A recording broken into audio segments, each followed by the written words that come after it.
Buenas tardes. Parece que el profesor Manolito quiere que nos quejemos hoy. Ya lo hizo el profesor Héctor Arias cuando le llamó famoso, y conmigo ya lo ha hecho 2 veces. Primero me dijo don, entonces me reitera lo de famoso también. Pero sé que es el cariño que el profesor Manolito nos tiene. Debo agradecer la concurrencia de los colegas aquí presentes, pero básicamente a los abogados laboralistas del interior. ¿Por qué digo esto? Porque la ciudad capital ha sido sede de 8 o 10 eventos de esta característica, y es la primera vez, si la memoria no me falla, que noto de manera masiva que abogados del interior nos están apoyando y hacen actos de presencia. Por lo que voy a pedir un fuerte aplauso para esos colegas que día a día se integran a esta rama del derecho, a esta noble rama del derecho. El tema que se nos asignó dentro del catálogo de los derechos fundamentales, que muy y magistralmente acaba de describir el profesor Héctor Arias Bustamante, es el atinente a lo que es la propia imagen. La propia imagen que está establecida en el artículo 44 de nuestra Constitución. Y yo he querido hacer una especie de construcción jurisprudencial y doctrinal en ese sentido. Empezamos diciendo que el derecho a la propia imagen es el reconocimiento desde hace más de un siglo en Europa. Específicamente podemos hablar de este reconocimiento en Bélgica, donde una sentencia de la Corte de Apelación de Bruselas del 26 de diciembre del 1888 proclamó el derecho del individuo sobre su figura y su nombre y la facultad de oponerse a que los mismos sean aprovechados sin su consentimiento. En otros países, como España, por ejemplo, el Tribunal Constitucional ha tenido la oportunidad de pronunciarse en diversas ocasiones sobre el derecho a la propia imagen y de establecer su objeto y fines en los términos siguientes. Cito: el derecho a la propia imagen se configura como un derecho de la personalidad, derivado de la dignidad humana y dirigido a proteger la dimensión moral de las personas, que atribuye a su titular un derecho a determinar la información gráfica generada por sus rasgos físicos personales que puede tener difusión pública. La facultad otorgada por este derecho como derecho fundamental consiste en esencia en impedir la obtención, reproducción o publicación de la propia imagen por un tercero no autorizado, sea cual sea la finalidad. Ya en América, la jurisprudencia uruguaya ha trillado el mismo camino, señalando, cito de nuevo: lo que pretende este derecho es que los individuos puedan decidir qué aspecto de su persona desean preservar ante la difusión pública, a fin de garantizar un ámbito privativo para el desarrollo de la propia personalidad, ajeno de injerencias externas. De su lado, la Suprema Corte de Chile, al amparo de la misma orientación, en sentencia del 1 de octubre del año 1997, ratificó que el derecho a la propia imagen es un atributo a la personalidad del que se puede disponer solo del sujeto mismo, sin que nadie pueda beneficiarse de ello sin su consentimiento, y que quien haga uso de este derecho sin autorización de su detentador o lo utilice, por ejemplo, con fines comerciales, publicitarios, lo que hace es que lo amenaza, lo perturba y lo priva. La doctrina es conteste con esta orientación jurisprudencial cuando concluye que la imagen de una persona, y lo sigue reiterando, es un atributo de la personalidad. Ahora, bajo este epígrafe, debemos significar que hay un caso que, a mi modo de entender, es el que sienta las bases, tanto en España como en estos países de América, y es el caso que decidió el Tribunal Constitucional Español en el año 1994. Algunos lo conocemos como el caso del jamón. Ustedes dirán, bueno, ¿y por qué este nombre? Fue un caso donde un trabajador experto rebanador, valga la redundancia, de este jamón ibérico, la empresa le exigió que, como era un experto en este oficio, que se comprometiera a hacer un anuncio publicitario, obviamente en beneficio de su empleador, la empresa, y este trabajador se negó. Al negarse, la respuesta inmediata, incorrecta y abusiva de la empresa fue responderle con un despido. No conforme este trabajador con este despido, lleva su caso ante la Sala de lo Social, lo que tenemos acá como Tribunal de Trabajo. Y la Sala de lo Social entendió que la empresa tenía razón, porque había entendido que este trabajador debió, como parte de su contrato de trabajo, aceptar este pedimento y realizar este comercial. Entiéndase, dejarse grabar con fines publicitarios, que es lo que decíamos anteriormente. La decisión, reitero, de esta sala social fue darle la razón a la empresa. El trabajador, no conforme, recurre ante el Tribunal Supremo, lo que tenemos como corte, ante el tribunal inmediatamente superior, y este tribunal de España vuelve y comete el mismo error y reitera que el trabajador debió permitir que su imagen, que su destreza como trabajador fuera grabada en beneficio del empleador. El trabajador sigue inconforme y esta decisión entonces la lleva ante el Tribunal Constitucional. ¿Y qué dice el Tribunal Constitucional Español? Aquí cito quien presidía el Tribunal Constitucional Español de entonces. Lo era el doctor Miguel Rodríguez Piñeiro, Bravo y Ferrer, conocido en Iberoamérica como un jus laboralista de fuste. ¿Y qué decidió el Tribunal Constitucional Español? Dice, anula la sentencia los que desconocieron y declara radicalmente nulo y sin efecto el despido. ¿Por qué hace esto el Tribunal Constitucional Español?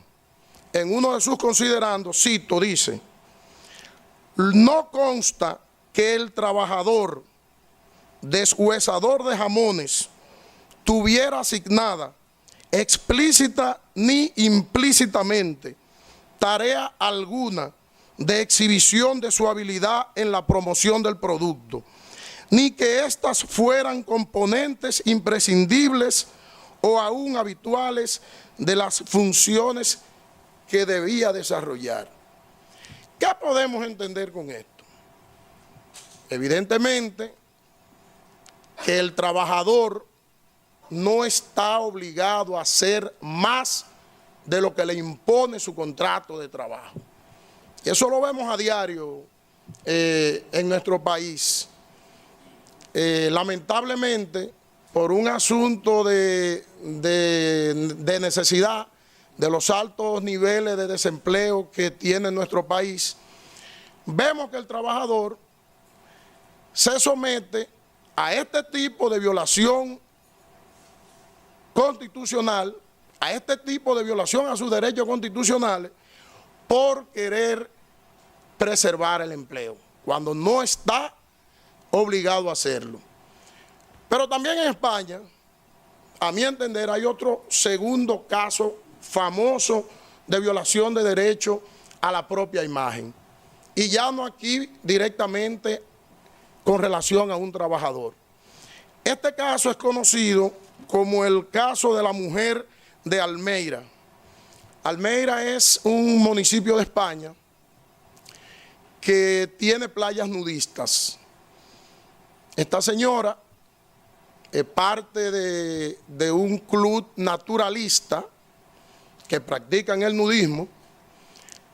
Estaba en una de estas playas, específicamente en Almeira, paseando con su mascota, y a alguien se le ocurrió retratarla, tirarle una foto desnuda y meses después enviar esa foto a una revista española. Cuando ella se entera de la situación, entiende que se le ha violado su derecho a la propia imagen y también recurre ante los tribunales de esa comunidad.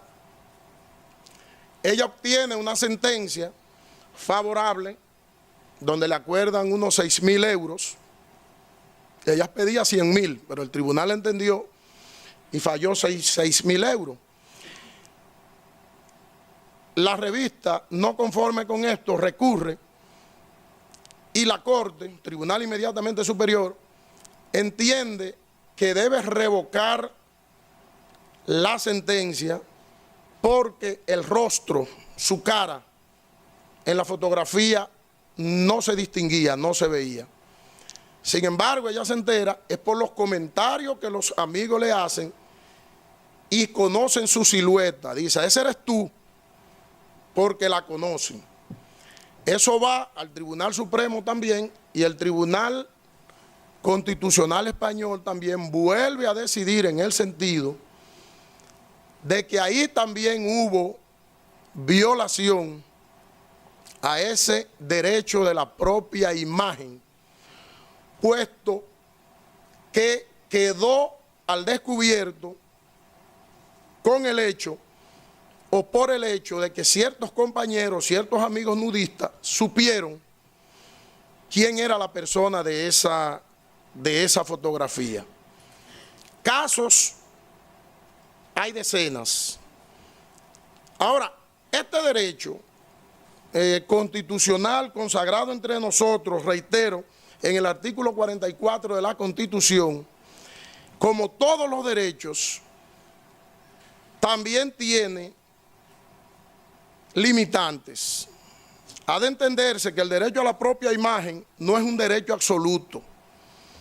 Reitero, como todos los derechos, tiene sus limitantes, y es aquí, en determinados casos, donde puede ser que haya una articulación con otros derechos fundamentales, como pueden ser la libertad de información, en aras de protección de otros bienes jurídicos, y como la preservación y persecución del delito y búsqueda de personas desaparecidas. Aquí hago una parte, en lo siguiente. Puede suceder que un ciudadano tenga 3 días desaparecido, común en nuestro país, en cualquier otro país del mundo, y que sus familiares den parte a las autoridades. Puede que haya fallecido, puede que esté secuestrado. Entonces las autoridades encargadas de la seguridad pública empiezan un proceso de información para que este ciudadano aparezca o lo encuentren. Y este proceso puede ser, aquí en nuestro país, muy utilizado, la publicación de su fotografía. Estamos hablando de propia imagen, de respeto a esa propia imagen. Y en ese proceso se ponen fotografías del rostro de este ciudadano en los postes de luz, en los parques, en las avenidas, se reparten en las vías públicas. Y este ciudadano a lo mejor estaba ingresado en un hospital fruto de un accidente y al cabo de 5 o 6 días aparece. Mal podría este ciudadano al 7º día aparecer con una acción en contra del Estado porque su rostro apareció en la ciudad y parte del país y que se le violó el derecho a la propia imagen. Hay que ver en esta comparación de derechos fundamentales qué era más importante en ese momento. Si el respeto a la propia imagen de ese ciudadano que se creía desaparecido y o secuestrado, o la supremacía de este derecho y de la seguridad, de ese ciudadano. El otro aspecto que quiero significar es el hecho cuando las autoridades persiguen a un presunto violador de la ley y también ponen los medios de comunicación por el alto nivel de peligrosidad que éste tiene, fotografía de esta persona, por ejemplo, ya condenado y que ha violado y que es una persona altamente armada y peligrosa, y cuando es apresado, este señor busca la asesoría de un abogado y pretende alegar también que el Estado, que la seguridad pública violó su derecho a la propia imagen. Está por encima del derecho de esa propia imagen que ese ciudadano alega, lo que es la seguridad de todos nosotros, porque había un interés mayor y era el que ese ciudadano fuera apresado, sacado de las calles, y ese era el único medio que tenían las autoridades para poder cumplir con ese fin. Por otro lado, hay una sentencia del Tribunal Constitucional de fecha del 2015, marcada con el número la 0396, y hago referencia a ella porque también me luce de capital importancia. Es un ciudadano que en la ciudad de Santiago, Tribunal Constitucional nuestro, porque me he referido al Tribunal Constitucional español, que estando en curso de una investigación penal por la Fiscalía, es grabado, fotografiado por el fiscal que lleva la investigación del caso. Él, no conforme con esta actuación, le pide a la secretaria del Juzgado de Atención Permanente de la ciudad de Santiago, y omito el nombre por razones obvias, que les pida una certificación donde le haga constar si ese tribunal autorizó a ese funcionario del Ministerio Público a que en el proceso de investigación en su contra le grabara, le fotografiara, etc. La secretaria responde diciendo que no puede dar esa certificación porque es vedada a un tercero. Él, no conforme con la respuesta que le da la secretaria del tribunal, recurre en amparo ante la presidencia de las cámaras penales y dicen: me están violando un derecho fundamental a la propia imagen y no me dan esa certificación para yo determinar si dentro de mi investigación estaba supuesto a que se me grabara sin mi autorización. El tribunal entiende que no debe, reitero, que el tribunal, actuó bien al no dar esa certificación porque estaba dentro de sus facultades. Él recurre en revisión ante el Tribunal Constitucional esta decisión que da este tribunal en materia de amparo, y el Tribunal Constitucional le dice que sí, que debieron darle esa información porque era un derecho inherente a su personalidad y que se le violó el derecho. Óigase bien, el Tribunal Constitucional no tocó la parte de si autorizó, si la autorización estuvo bien o estuvo mal, de si autorizó o no autorizó.